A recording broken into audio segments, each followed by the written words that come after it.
tecnologia boa. Quando funciona bem, é sempre uma grande ajuda. Às vezes desobedece e vai além daquilo que é necessário. Louvamos a Deus pela sua bondade, pela sua graça, pela sua misericórdia. Ele tem sido maravilhoso. Espero que tenha sido ou continue a ser a experiência de cada um de nós. Louvamos a Deus. Hoje temos o privilégio de ver em loco o Joshua. Já tínhamos saudades dos nossos irmãos, Sandra e António, e nós na quinta-feira já vimos o Joshua aqui no nosso culto, vimos ele a reagir ao som de música.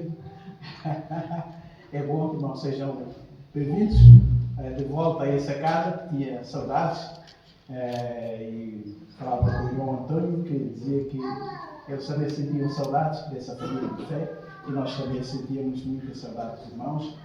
E agora, com o novo inquilino lá em casa, a dirigir os horários, a determinar quem dorme e quem esteja acordado, é isso também o privilégio, mas também as tarefas dos pais, não é? Imaginamos com um filho, com dois, com três, tanto trabalho. Agora imaginemos Deus com milhões de filhos, não é? Só mesmo Deus é que pode lidar com todos nós e ao mesmo tempo, e assim continuar tranquilo e como Ele de facto é. Mas nós agradecemos a Deus por mais a sua bênção também de estarmos aqui reunidos. Vamos então, irmãos, voltar para o nosso texto, Hebreus, capítulo 11. Hebreus, capítulo 11. Continuamos então neste capítulo que é considerado por muitos como o capítulo dos heróis da fé. É uma lista de homens e mulheres que viveram com algo comum que tinham em Deus, e esse algo comum é apresentado aqui como a fé que tinham em Deus. Uma fé inabalável, uma fé que também se reproduzia na sua vida. É o objetivo do autor aqui. Em que sentido é que esses homens viveram a sua fé? E quais foram as consequências dessa fé na sua própria vida? No fundo, é esse resumo que ele vai dar aqui, enquanto caminha para o fim da sua carta. E hoje veremos os versículos 4 a 7. Portanto, estamos na carta aos Hebreus. Há uma redundância do som ou não? Ok. Então, Hebreus capítulo 11, versos 4 a 7. Vamos então ler a palavra do nosso Deus e vendo como o autor começa, depois de fazer a descrição do que é a fé, então ele começa com três personagens para nos falar da fé à qual se referia quando desafiou os seus destinatários a não optarem pela apostasia, mas sim a permanecerem na fé que uma vez abraçaram quando creram no Senhor Jesus Cristo. Então diz assim a palavra do nosso Deus. Hebreus 11, 4 a 7 diz assim: Pela fé, Abel ofereceu a Deus mais excelente sacrifício do que Caim, pelo qual obteve testemunho de ser justo, tendo a aprovação de Deus quanto às suas ofertas. Por meio dela, também, mesmo depois de morto, ainda fala. Pela fé, Enoque foi trasladado para não ver a morte, e não foi achado porque Deus o trasladara, pois antes da sua trasladação obteve testemunho de haver agradado a Deus. De facto, sem fé é impossível agradar a Deus, porquanto é necessário que aquele que se aproxima de Deus creia que Ele existe e que se torna galardoador dos que o buscam. Pela fé, Noé, divinamente instruído acerca dos acontecimentos que ainda não se viam, e sendo temente a Deus, aparelhou uma arca para a salvação da sua casa, pela qual condenou o mundo e se tornou herdeiro da justiça que vem da fé. Até aqui. Pai, nós te louvamos pela tua palavra. Nós te louvamos pela salvação que temos em Cristo. Engrandecemos o teu nome pela tua misericórdia, que nos vai buscando, perseguindo, chamando para que tenhamos um relacionamento correto contigo. Obrigado porque tu és um Deus que continua a salvar pecadores como nós. E nós te agradecemos e reconhecemos o teu amor, a tua graça, a tua misericórdia, a tua bondade para connosco. E queremos responder com fé, uma fé firme, uma fé persistente, uma fé resistente, uma fé que descanse nas promessas que tu diriges a todos aqueles que te buscam. Ó Pai, louvado seja o teu nome, engrandecido seja o teu santo nome. Fala aos nossos corações esta manhã e eu peço que tu me ajudes também na exposição desta palavra. Demora a ser claro e também coerente com o teu ensino e apresentar o sentido verdadeiro da tua palavra dentro da tua capacitação. Esta é a nossa oração de gratidão e louvor em nome do Senhor Jesus. Amém. Mas voltando agora para este capítulo, o que o autor está a fazer é algo teologicamente edificante e pedagogicamente bem elaborado. Ele vinha, como nós temos voltado aqui, não é? A repetição é a mãe da ciência. Portanto, Pedro, no fim da sua vida, disse: eu não me cansarei de vos dizer as mesmas coisas, mesmo que já tenha ensinado, mas eu vou repetir as mesmas verdades, porque é a repetição que consolida a verdade. Não é? Um bom professor, quando ensina uma matéria, tem que depois, aulas depois, fazer uma revisão e até, se quiser, preparar os alunos para o teste, para os exames. Então tem que fazer a revisão da matéria, trazendo a memória dos alunos, também aquilo que precisam rever, reter, ou pelo menos relembrar, para que estejam preparados quando o momento do teste chegar, então sejam capacitados. Então a revisão é sempre algo que temos que fazer, e nós o fazemos em toda a nossa vida com a Bíblia que temos.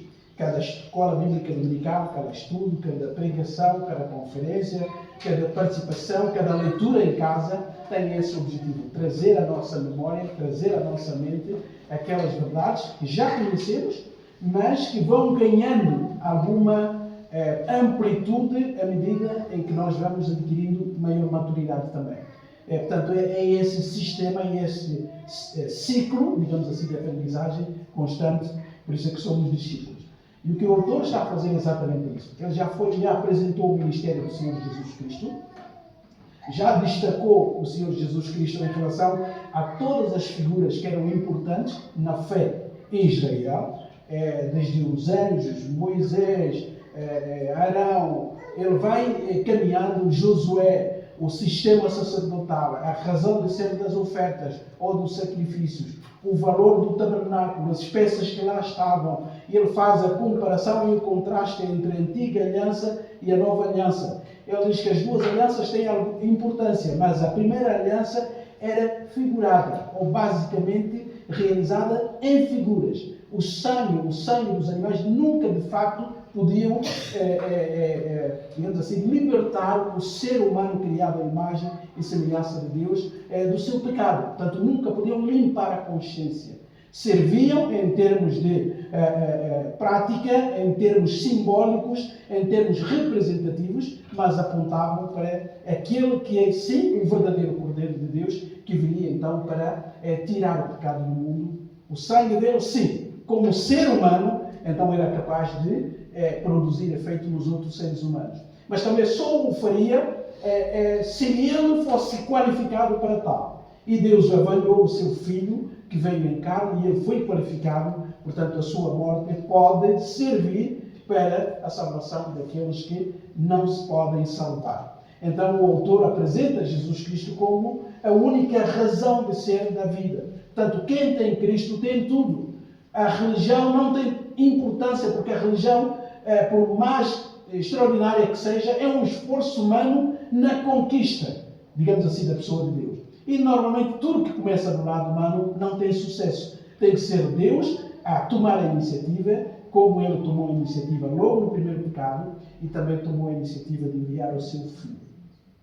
Portanto, a resposta cabal para se evitar a apostasia é a fé. E a fé num Deus poderoso que enviou o seu Filho. Essa é a tese do autor. Por isso é que nós terminamos o capítulo 10, ele dizendo que nós não somos daqueles que retrocedem, daqueles que recuam, daqueles que abandonam a fé que um dia professaram, Quaisquer que sejam os desafios da vida, quem o faz, no fundo, está a cometer um erro fatal. Portanto, nós somos daqueles que perseguem ou prosseguem para a conservação da alma. É isso que nós vimos. E ele então vai passar para mostrar, mas de onde é que vem essa fé?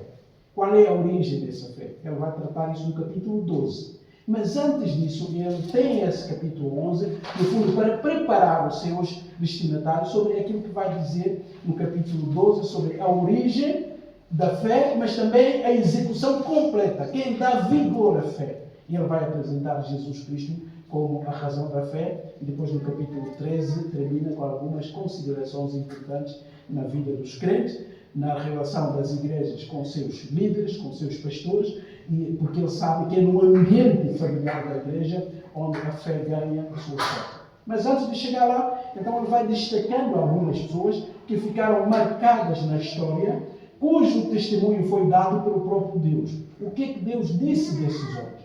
Ou qual é o destaque que Deus fez ao falar desses homens e dessas mulheres? Ele destacou a sua raça, a sua riqueza humana, a sua capacidade intelectual, a sua formação, os bens que tiveram. O que é que Deus destacou na vida daqueles homens? E segundo o autor, Deus destacou a fé, a resposta desses homens e dessas mulheres, a confiança. Amados, esse é o maior legado que podemos receber dos nossos pais e passar e deixar para os nossos filhos. Se nós tivermos pais que não são crentes, eles podem nos dar tudo.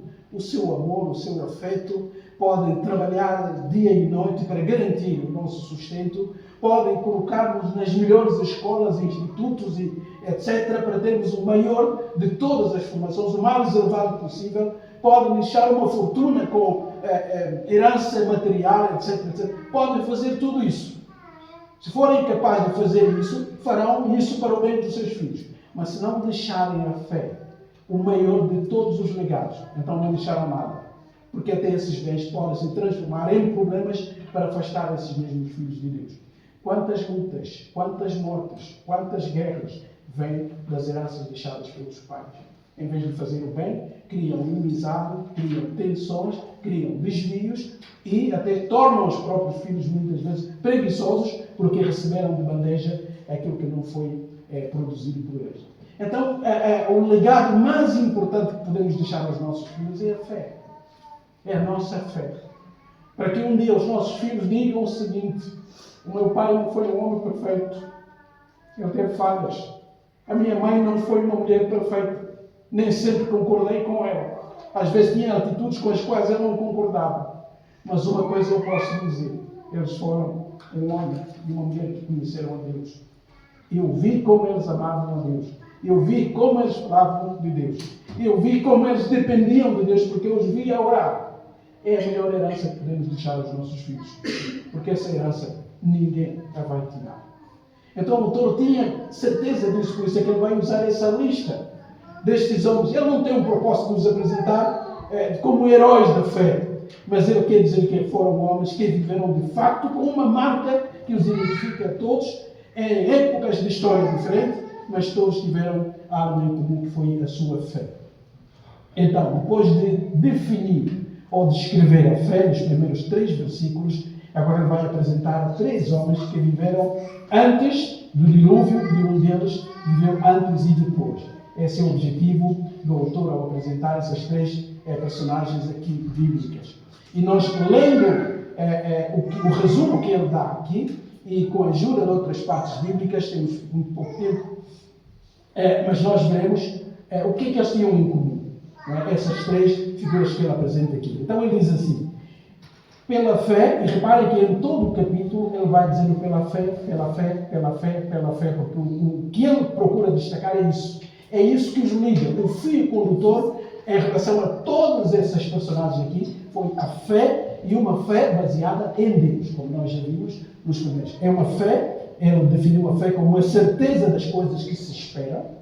Ou seja, a pessoa está à espera daquilo que ainda não aconteceu, mas ele tem uma certeza que já age no presente em relação àquilo que ainda não aconteceu. Porque creu tanto, ou confia tanto nas promessas de Deus, que ele toma atitudes no presente de coisas que ainda não aconteceram. Não é? É assim que ele definiu a fé. mas também a convicção dos factos que não se veem. Ou seja, um homem ou uma mulher de fé não estão circunscritos aos fenómenos, aquilo que acontece no dia a dia, aquilo que é palpável. A sua vida e a sua visão de vida vão além daquilo que é observável. A maioria das pessoas que não têm fé normalmente acredita naquilo que se pode ver, se pode tocar. Só creio naquilo que eu vejo. Só creio naquilo que eu posso manipular. Eu só creio naquilo que a minha razão pode explicar. Bom, essa é uma parte da vida. Mas a vida não é tudo isso. Há coisas na nossa vida que nós não podemos ver. Nós não vemos o amor. Por exemplo, por mais simples que seja.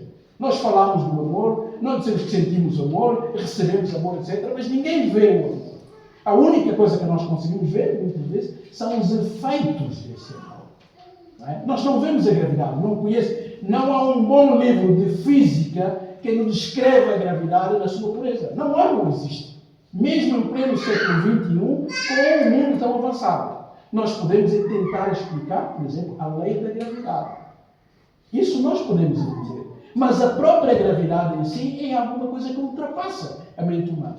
Não é? Foi perto da Lua, esta semana, uma equipa de 4 cientistas, para quem gosta de ciência fica ligado, acho que foi a maior distância da Terra percorrida por um ser humano. Não é? Mesmo o Apolo 2 não chegou lá, ficou deste lado da Lua, mas eles deram a volta até o lado oculto da Lua, portanto um risco.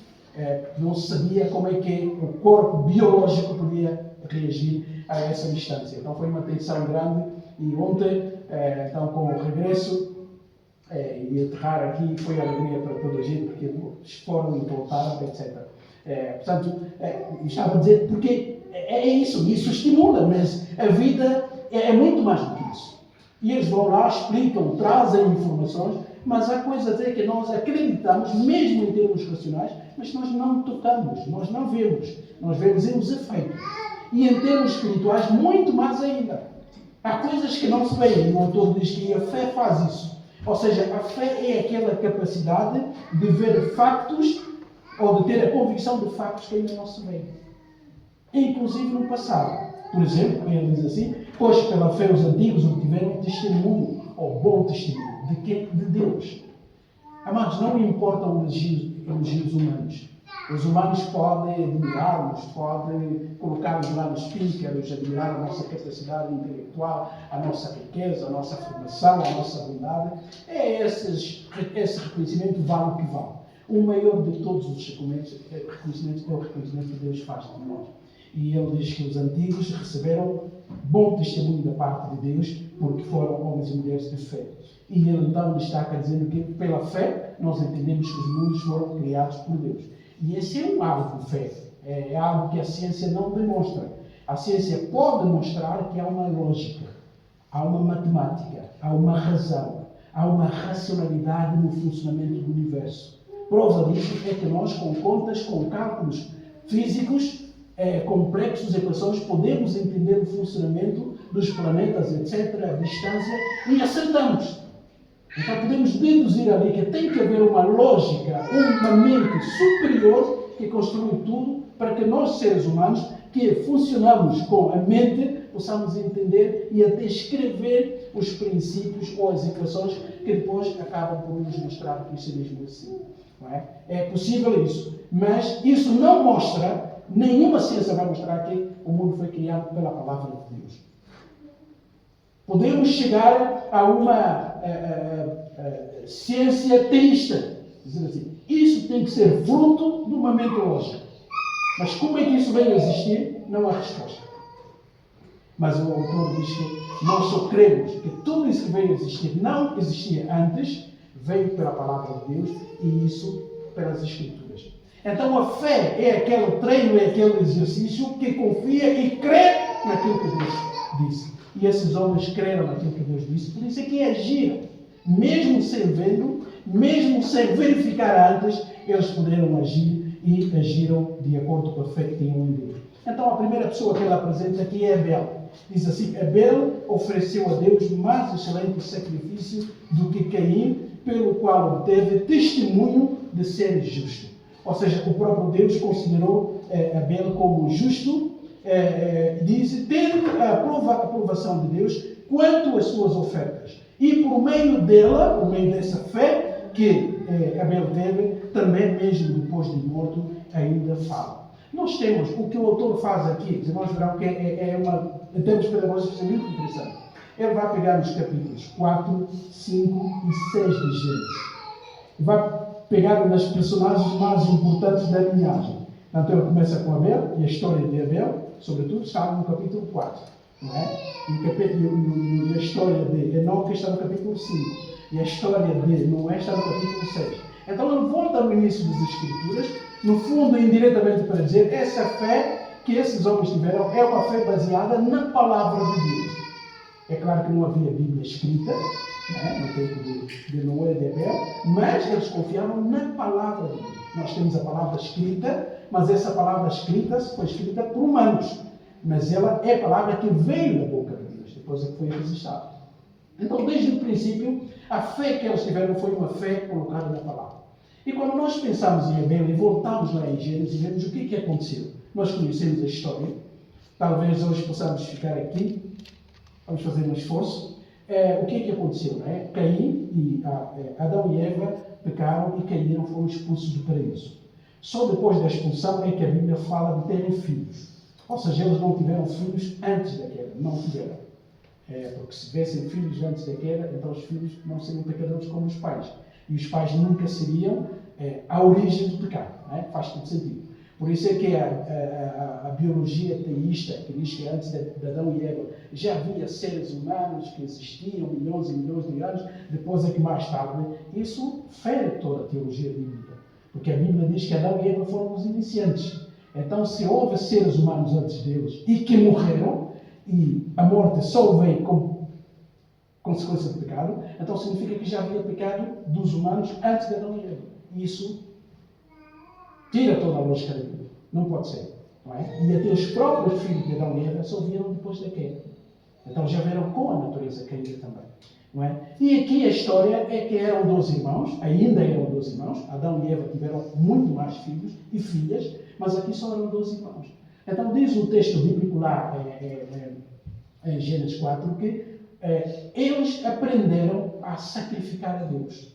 Ou seja, apesar do pecado de Adão e de Eva, teólogos bíblicos deduzem que, mesmo assim, Deus, na sua graça, ainda manteve o senso de adoração em Adão e Eva. Porque o próprio Deus mostrou que, a partir do pecado, então já não havia aquela relação direta ser humano-Deus.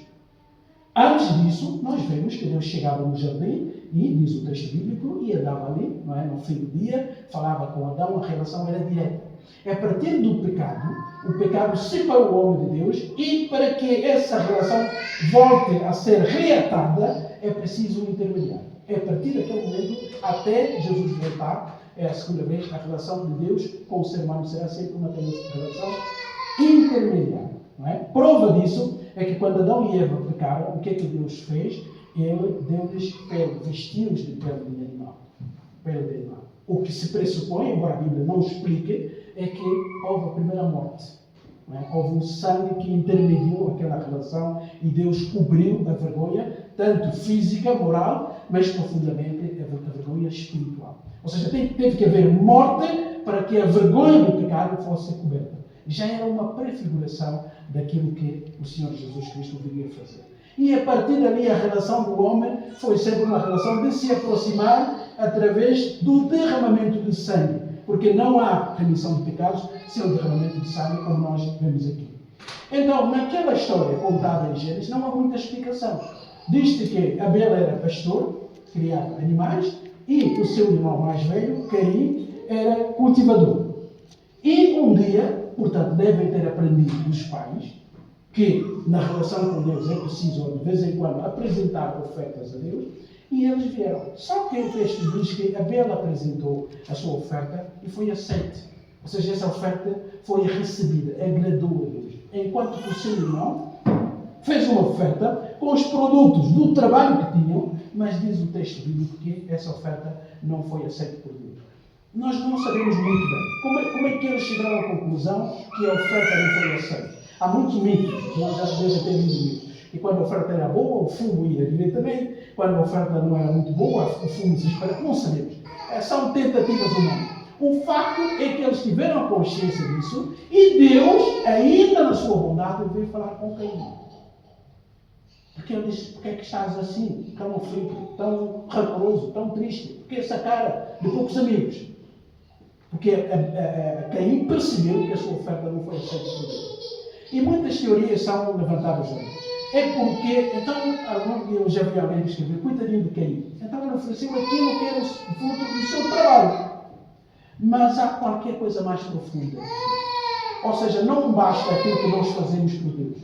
A motivação que nos leva a fazer coisas para Deus também conta. Porque em todo o registro mostra que o coração de Caim não era um coração bom diante de Deus. Eu vou só, irmãos, vejam comigo rapidamente, primeira carta de João. Hoje vamos ficar só com a dela. Não vamos avançar nos 3, porque temos que fazer isso. Acho que vale a pena fazermos isso para a compreensão. Primeira carta de João, capítulo 3. Há muito poucas referências bíblicas a esse episódio aqui dos irmãos, mas temos algumas pistas, graças a Deus por isso. Então, lá a primeira carta de João, capítulo 3.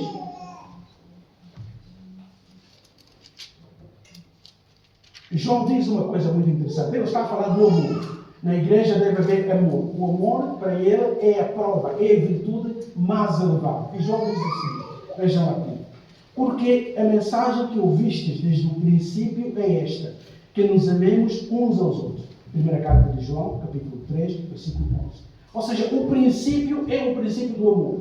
Em toda a Bíblia não há virtude maior do que o amor. Porque o próprio Deus é amor, ou o amor é a essência de Deus, e todo aquele que se identifica com Deus apresenta essa primeira característica, e ele aqui então diz sobretudo o amor entre os irmãos. E ele diz que é esse o princípio, o mandamento que recebemos. Então ele faz o contraste. Vejam o versículo 12. Não segundo Caim, que era do maligno. Na maioria, em muitas Bíblias, aqui maligno vem com M maiúsculo. E sempre que na Bíblia maligno vem com M maiúsculo, está a relacionar não com o mal só em si, mas ao originador do mal, a Satanás. Então, às vezes, o diabo tem como sinônimo o maligno. Logo aqui vemos que não era só a oferta em si, mas a própria motivação de Caim já foi uma motivação reservada. Por quê? Porque ela era do maligno, e diz ele, e assassinou o seu irmão. E diz: não sou matou, não foi um acidente qualquer. Aqui a morte é intencional. E diz assim a Bíblia: e por que o assassina? João ajuda-nos aqui. Porque as suas obras eram más e as do seu irmão eram justas. Então João conclui: irmãos, não vos maravilheis se o mundo vos odeia. Então havia algo muito mais no coração daquele irmão. Provavelmente durante a vida ele foi notando alguma diferença, e quando ele ofereceu não só o produto que tinham. O mal não está no tipo de produto que tinham. Se fosse essa a razão, então mais tarde os produtos agrícolas não podiam ser oferecidos. E nós sabemos que na lei de Moisés havia tanto o sacrifício de animais, a oferta de animais, como também o produto do campo. Então é alguma coisa que o próprio Deus acabou por regular. Então muitos pensam, e eu estou de acordo com eles, que Caim podia, seguindo a instrução que receberam dos pais, seguir a seguinte lógica, que a relação com Deus é sempre mediada por um sacrifício. Sem derramamento de sangue não há sacrifício. Ela até podia cultivar aquilo que veio oferecer, mas o seu irmão não deu aquilo só por ser pastor. É porque ele compreendeu, porque o texto diz que ele deu das primícias. Primeiro, a motivação de Abel foi boa, ele deu o melhor que tinha, as gorduras para Deus, e ele também fez esse sacrifício através da morte. Ou seja, ele aprendeu bem a lição que a relação com Deus, a partir da queda dos pais, tem que ser intermediada. E Caim podia trazer a cova ou qualquer outro produto, mas se o seu culto, o seu coração fosse bom, ele podia arranjar um animal para trazer. E alguns concluem que é quase uma espécie de que ele fez porque tinha que fazer, e também o fez com algum orgulho aqui, no sentido de que eu vou dar o que eu tenho aqui, ou vou dar o fruto do meu trabalho. Quando a morte dos animais é muito mais do que oferta, é reconhecimento que só pode ser aceito diante de Deus através do sacrifício. Talvez isso tenha feito com que a oferta do seu irmão fosse aceitável, porque Deus viu o seu coração e a oferta dele não tenha sido aceita. E Jesus vai falar de Abel, não é? Vai falar de Abel, e vou mais rapidamente aqui também. Vamos para Mateus, para termos uma ajuda aqui. Jesus vai dizer algo muito interessante que todos nós devemos fixar. E isso é bom porque Jesus concorda e apresenta esses factos de Gênesis como história, não como mitos. Ele vai falar de Noé, mas também vai falar sobre Abel, 23, Mateus 23.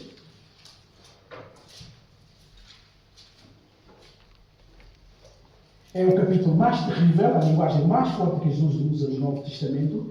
Entre esses ais, então Jesus vai dizer o seguinte, Mateus 23, 34 a 35, diz assim: Por isso, eis que eu vos envio profetas, sábios e escribas.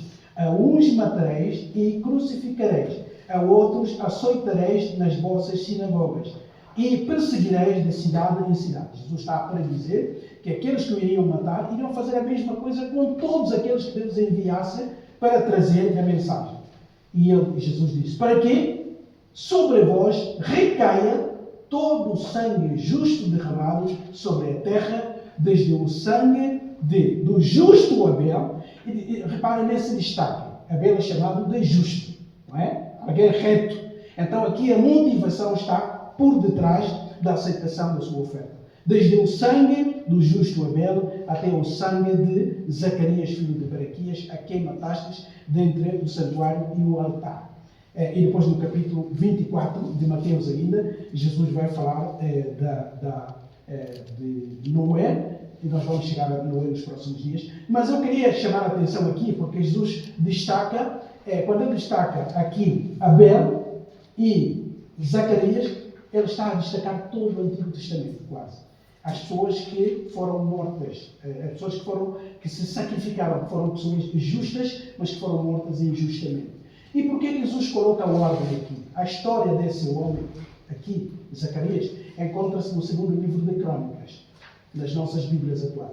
Os irmãos sabem que na Bíblia hebraica, o último livro do Antigo Testamento não é Malaquias. Nós temos Malaquias, mas na Bíblia hebraica, quem tem, verá que o primeiro livro é Gênesis e o último livro é Crônicas.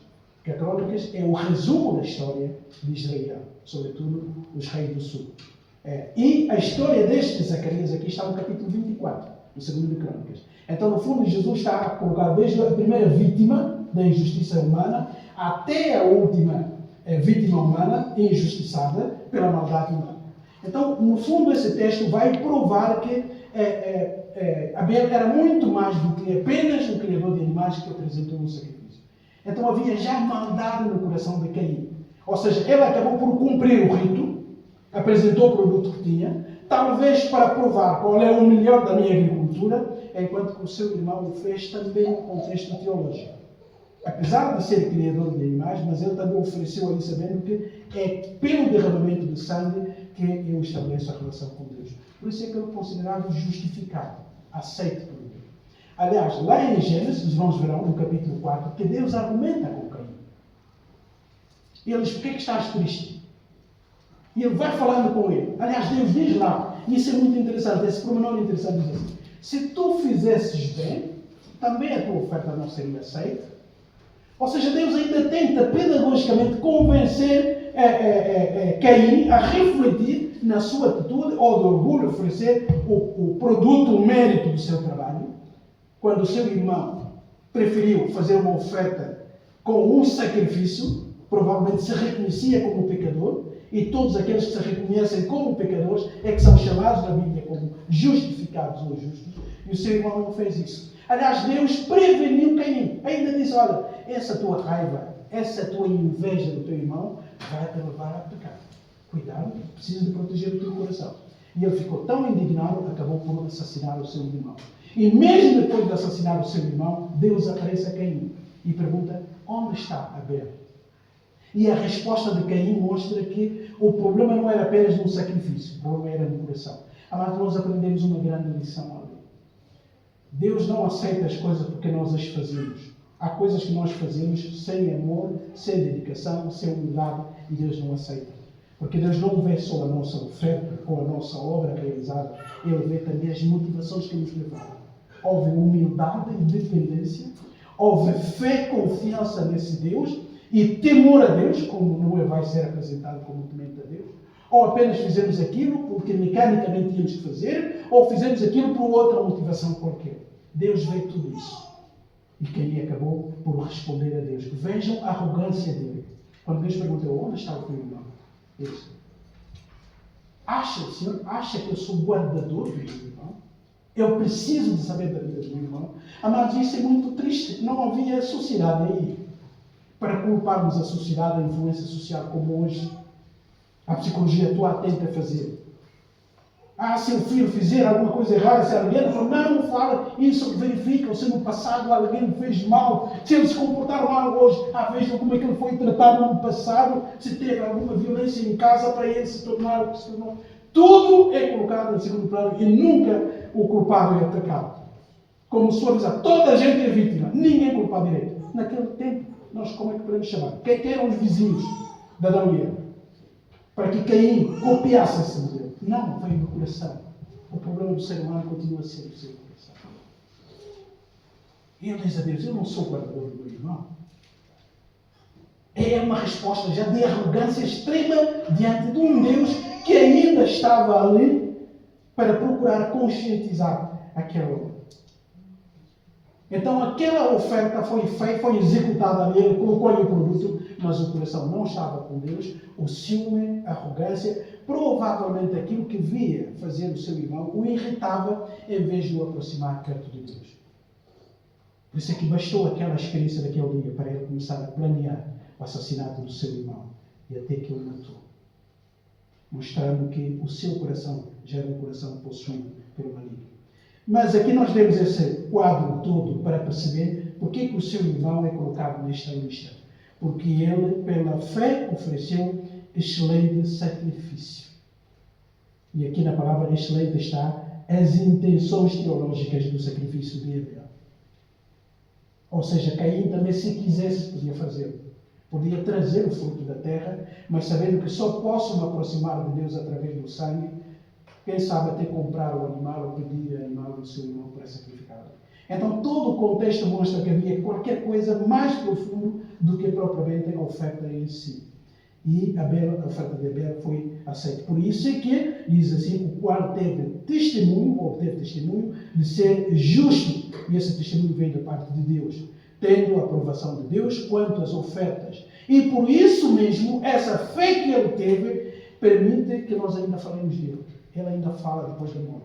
Não diz que Abel voltou a falar fisicamente, audivelmente, mas a ideia é que a sua justiça, a confiança que ele tinha em Deus, a dependência que ele tinha em Deus, por isso escolher o melhor que ele tinha para oferecer a Deus, fez dele um testemunho, ou uma testemunha viva da fé. Por isso é que depois da sua morte, Abel ainda é falado no Antigo Testamento, é falado no Novo Testamento. O próprio Senhor Jesus Cristo vai falar desse justo homem de fé. E vamos ficar por aqui, e ele diz que depois da morte fala. Irmãos, quais são as lições aqui? Nós vamos notar aqui os dois outros homens que seguem. Porque estão colocados, vamos ver qual era a característica que evidenciou a fé de Enoque e a fé de Noé. Mas eu quero ficar aqui, apenas dando um preâmbulo, que na fé bíblica, as decisões tomadas parecem loucura, parecem irracionais. Não são, mas parecem irracionais. Alguém dizia que a fé, que nós que cremos na Bíblia, temos uma fé irracional. Não, isso não é correto, não é verdade. A fé bíblica não é uma fé irracional. É uma fé supra-racional, o que é diferente. Irracional é aquele que não faz sentido. A fé bíblica faz sentido. Só que ela é supra-racional, vai além da razão. Confia, descansa e crê naquilo que ainda não aconteceu. E o primeiro dele que evidenciou isso foi Abel. Por isso é que ele ficou logo no topo da lista. E nós, se Deus permitir, veremos os outros dois homens que virão e ver o que é que eles tinham em comum. Porque é que os três foram colocados nessa lista. Amados, como aplicação para as nossas vidas, que Deus nos dê uma fé sólida, uma fé com motivações corretas, uma fé dependente de Deus, uma fé que crê que só podemos chegar perto de Deus através de uma intermediação, e essa foi realizada pelo Senhor Jesus Cristo, que nós não temos méritos próprios, que nós não sabemos tudo, que nós não vemos tudo, que nós não entendemos tudo, mas Deus pede que nós possamos agir hoje, ou ajamos hoje, com base nas promessas, mesmo sem ver aquilo que Deus prometeu. Que Deus permita que a nossa fé haja, tome decisões hoje, decida comportar-se de uma maneira hoje, mesmo diante das promessas que ainda não se realizaram. É essa fé que faz a diferença. Uma fé que descansa em Deus, que torna certezas as coisas que são prometidas e que ainda não se realizaram. Que torna a nossa convicção tão digna que nós podemos agir naquele momento, mesmo sem ver tudo, mesmo se não compreender tudo. Mesmo quando a vida está no avesso, nós ainda temos fé.